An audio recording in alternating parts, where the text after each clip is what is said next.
Bien, donc bonjour à tous et à toutes. Donc je voudrais tout d'abord commencer par remercier Dominique qui m'a gentiment proposé de tourner cette vidéo pour sa chaîne YouTube, vidéo promotionnelle à l'occasion de la sortie de mon nouveau roman, Une vie d'artiste, dont voici la couverture, avec le bandeau gris de l'épreuve qui évidemment ne figurera pas sur les exemplaires du commerce. Alors, comme vous pouvez le voir, cette vidéo a été tournée dans les bois bucoliques et très ensoleillés de l'Auvergne. Alors l'objectif de cette vidéo, c'est d'aller bien évidemment au-delà de ce que peuvent en dire la couverture et le résumé de la quatrième. L'idée, c'est de parler un peu de la genèse de l'ouvrage et des grands axes, je dirais, de l'intrigue, de la trame, sans néanmoins dévoiler évidemment tous les mystères que vous allez pouvoir découvrir en le lisant, bien sûr. Alors la genèse de cet ouvrage est à la fois tragique et comique d'une certaine façon. Il y a vraiment deux origines. La première, c'est la lecture d'une nouvelle de Paul Bourget. Paul Bourget, qui est un écrivain un peu tombé en désuétude, qui avait écrit donc une nouvelle dont je n'ai plus le titre exact en tête, mais qui mettait en scène deux artistes, et la nouvelle se terminait de façon tragique.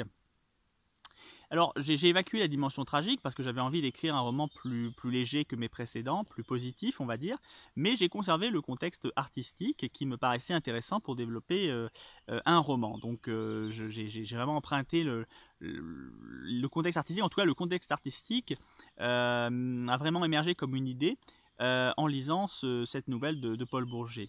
Et l'autre axe, c'est celui de la screwball comedy, qui est un genre cinématographique. Mais ça faisait assez longtemps là aussi que j'avais envie d'écrire un roman qui reprenne des éléments constitutifs de ce genre cinématographique de comédie burlesque des années 30-40 principalement. Donc j'avais vraiment envie de développer une intrigue littéraire qui reprenne des éléments de screwball comedy. Alors ce roman n'est pas un scénario de film, il n'est pas non plus écrit comme un scénario de film, c'est bien un ouvrage très littéraire, mais vous y trouverez des éléments effectivement constitutifs de la screwball comedy, parmi lesquels notamment l'inversion des rôles ou encore le rapport entre les hommes et les femmes qui sont assez spécifiques, je dirais, peut-être à la screwball comedy, enfin en tout cas qui étaient assez spécifiques à la screwball comedy, qui peut-être maintenant surtout dans d'autres genres, mais qui étaient assez spécifiques à ce genre cinématographique. Donc voilà, et puis il y a la dimension un peu plus légère aussi qui vient temporiser le livre par rapport à mes précédents romans qui étaient beaucoup plus sombres. Là, c'est un roman qui effectivement est plus léger et plus pas burlesque, mais qui est plus léger. Voilà. Donc, ce sont les deux éléments qui m'ont inspiré pour écrire ce roman. Et finalement, le roman ressemble aussi un peu à Martin Eden. Au début, je n'avais pas forcément vu la relation, mais il y a des éléments de l'intrigue et du propos de mon livre qui se rapprochent beaucoup aussi de ce qui est développé dans Martin Eden, mais là encore de façon plus positive et légère, je dirais, dans mon roman. Donc après, voilà, quels sont justement les éléments constitutifs de l'intrigue, de la trame, quelles sont les questions posées. Eh bien, véritablement, ce qui nourrit mon livre, c'est le rapport de l'artiste à la société de son temps, et comment est-ce que le créateur peut s'affranchir ou au contraire dépendre de cette société dans son travail de création. Donc quelle est la part de liberté, de dépendance de l'artiste et comment l'artiste peut s'en affranchir. C'est vraiment ce rapport un petit peu parfois hypocrite aussi de la société avec l'artiste que j'ai essayé de développer dans mon propos. Alors, le livre met en scène deux artistes, justement, deux artistes peintres.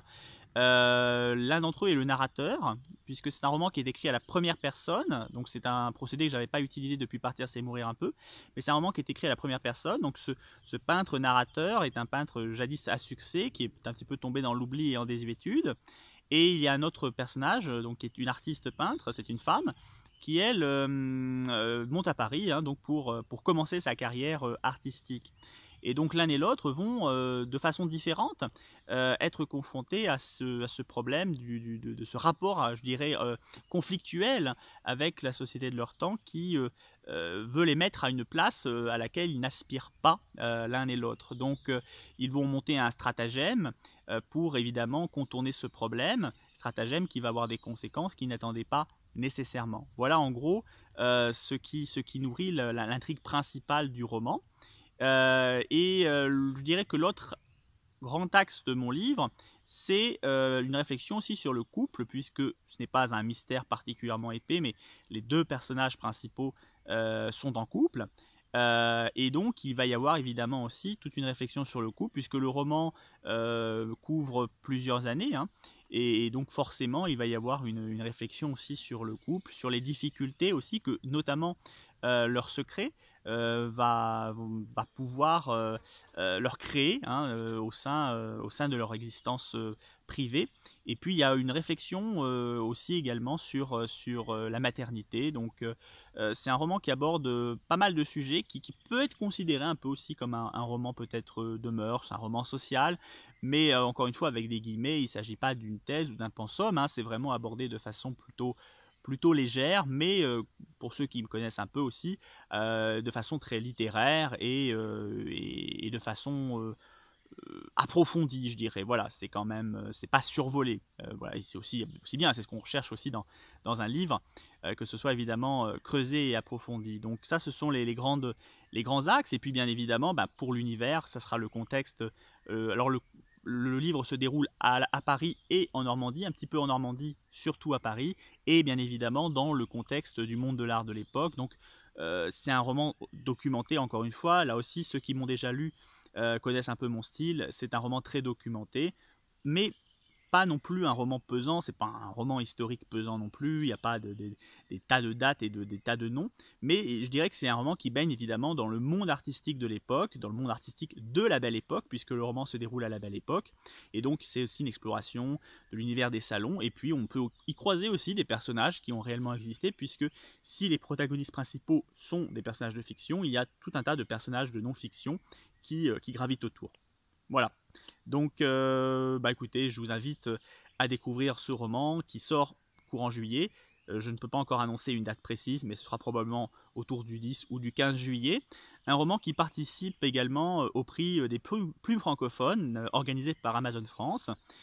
C'est l'occasion évidemment aussi de redire tout l'intérêt de ces prix littéraires qui sont dédiés à l'auto-édition et en dépit de ce que l'on peut dire d'Amazon, du soutien évidemment que cette entreprise apporte à la création indépendante, puisque c'est aussi un enjeu important, hein. C'est un roman qui paraît en auto-édition, qui d'ailleurs figure sur la couverture, hein, le mot auto-édition toujours, parce que c'est un mode éditorial que je revendique et qu'il faut revendiquer si on veut qu'il puisse être reconnu et apprécié.